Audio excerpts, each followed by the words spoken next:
What's up, guys? It's Kyle again with DTOM Knives and Gear, and today we're going to have a little discussion about sentimental knives, our first knives that we've had for a long time, either as a gift, as a kid, and we still have them. May not use them a whole lot, but they hold a special place in our heart. So stay tuned.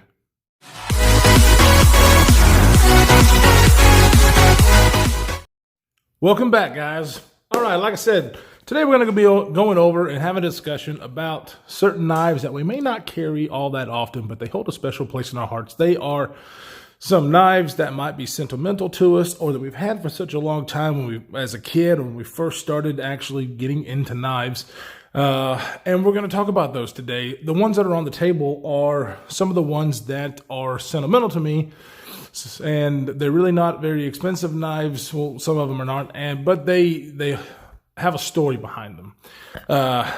This one, not really had a whole lot. This is a Smith & Wesson knife. The knife itself is really not that great, but I carried it for a long time. This was a gift from my mother and father-in-law. They know I like knives and this kind of stuff, and in one year they actually bought knives for all the men in the family, and I was happy that they did because I liked knives. It's not the greatest example of a knife in the world. It does have a flipper tab that just does not work. The thumb stud does work pretty good though, and it took a nice edge on the Lansky system when I had the Lansky system, where it holds a pretty good edge and does what you need to do for everyday tasks. But it's something that I will keep forever because it was a gift, and I love my mother and father-in-law, and so yeah, there you go. This knife is just your basic little traditional lockback folder. Nothing special about this guy. As you can see, it's made in China. It doesn't even say what kind of blade steel it is. But the reason this knife is special to me is my father, you can kind of see there, he did a lot of work for Lockheed Martin in his lifetime and in the business that he was in. And he was given this knife by them for doing a good job. And my father has long passed, and so it's a very sentimental thing for me, going through my dad's stuff and seeing this gift that he received, and keeping it for myself to maybe hand down to my son and tell him about the great man that his grandfather was. And speaking of grandfathers, this was a knife that was given to be my grandfather. This is, kind of a buck 110 knockoff from Frost Cutlery.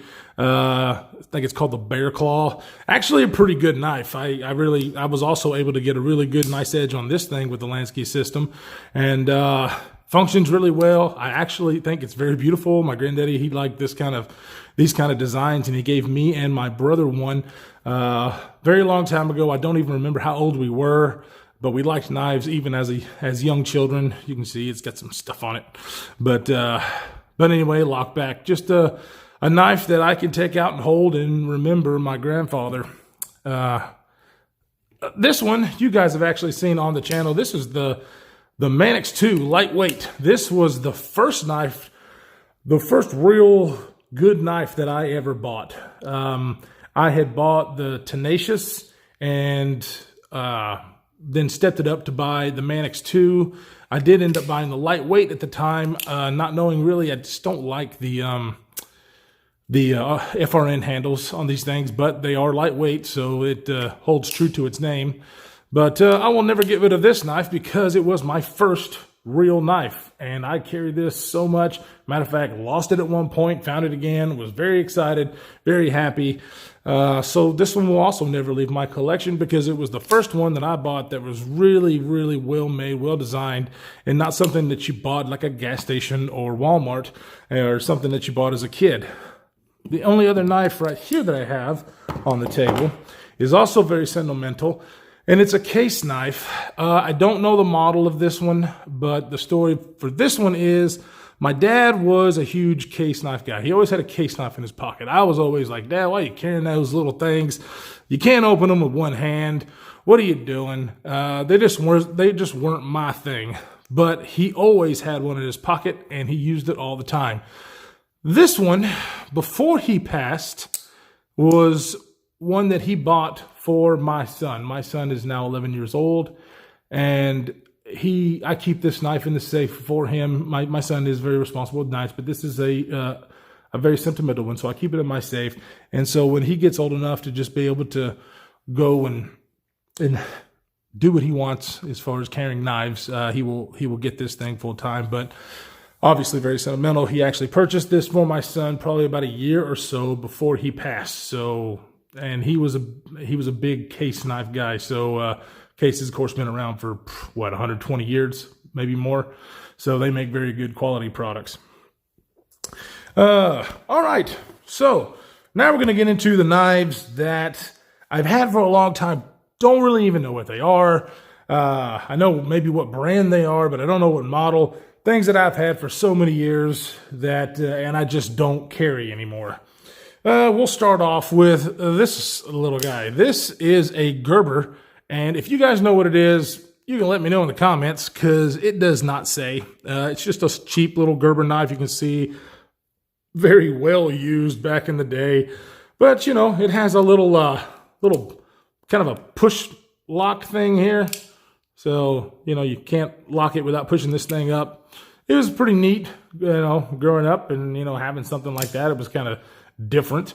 And anyway, good little knife. I know it's got to be really cheap. I just don't know what it is, but something that I've had for so long. Let's see. All right. Well, I know we all probably have something like this, a little supposed to be keychain knife that we have no idea where they came from. It just kind of showed up. Cheapo thing. I think this is also a Frost cutlery knife. I don't even think I've really ever used this.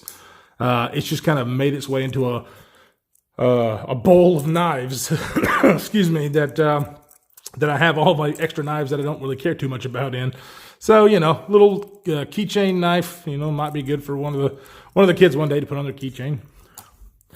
All right.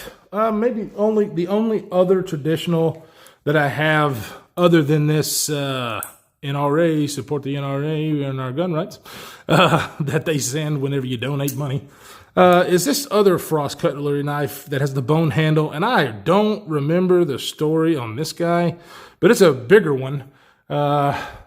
Anyways, you know, bone handle, relatively nice knife. I'm not a huge traditional carry guy, and I don't carry it very often, but it's nice to look at. It's pretty. I got to clean it up because it's been sitting in that bowl every now and again, but or ever since. Okay. SOG. I haven't bought a SOG knife since this. This, I believe, is called the Flash 2. Yeah, there it is, Flash 2.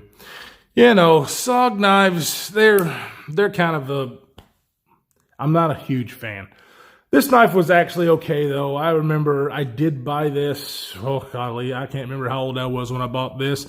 And, you know, I'm not a huge fan of serrations back then. You know, half serrations, half straight blade. It's an assisted opening knife, which I'm not a huge fan of either. But as far as SOG knives go, they're okay for cheap knives. I don't buy them. One of the reasons I stopped carrying this thing is because of that right there. I really don't know what I did to it, but it, pocket clip. Look, it's a deep carry clip though. So that was cool. But just not great, but I've had it for a long time. I can't sell any of these things, so I keep them.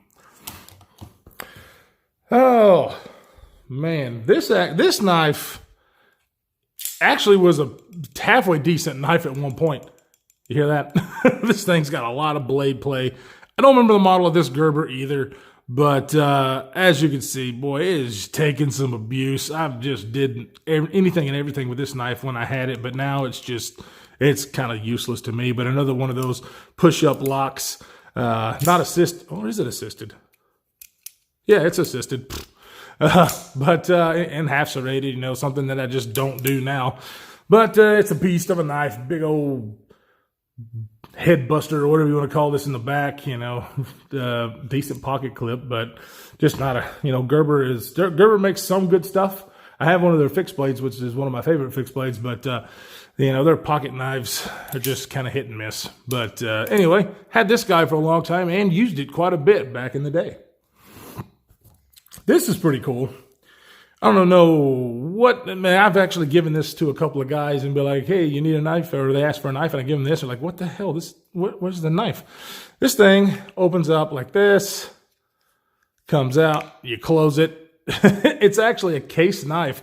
I don't know what the model is at all. Very thin blade. Let's see if it actually says the steel. No, it just says trifold. But it's a cheap knife, made by Case though. But anyway, I saw this as a kid and I was like, hey, that's pretty cool. I want that thing. And it is. It's, something you just don't see every day. Not a great EDC knife, but something cool to have in the collection. And that's why I keep it. Let's go to a Kershaw. I don't know what model Kershaw this is. And really and truly, it's actually a pretty decent knife. It has the speed safe, which I'm not a huge fan of, the, assisted openings. But this one actually does rock it out there and actually does a really good job. Liner lock, FRN textured handles. Yeah, it's not that great, but you'll see that's why I stopped carrying it. The pocket clip was flimsy, and I got it caught on something. And I could probably take this thing off and bend it back to where it worked halfway decent, but it's just not worth it to me. But, if anybody knows what this knife is too, hit me up. Because, it's actually not that bad of a knife. I think it's, 8CR 13 MOV still, So, but anyway, I still have this one as well. Last one really is another Gerber. And look at that. Look at that. Crappy blade. Half serrated. Let's get this little seatbelt cutter on the back of it. Big old glass breaker on the back. Just a beefy, heavy knife that also has the little lock on it right here that you have to push down to close.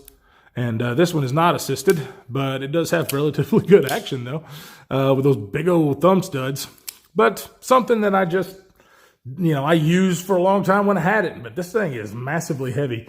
So, I carry big, heavy knives, but only if they really do a good job. This one did not, but back in the day, it's the only thing I had, or the only thing I was carrying at the time, and it did well for me at that time. So, you know what this knife is, also hit me up, because I have already forgot.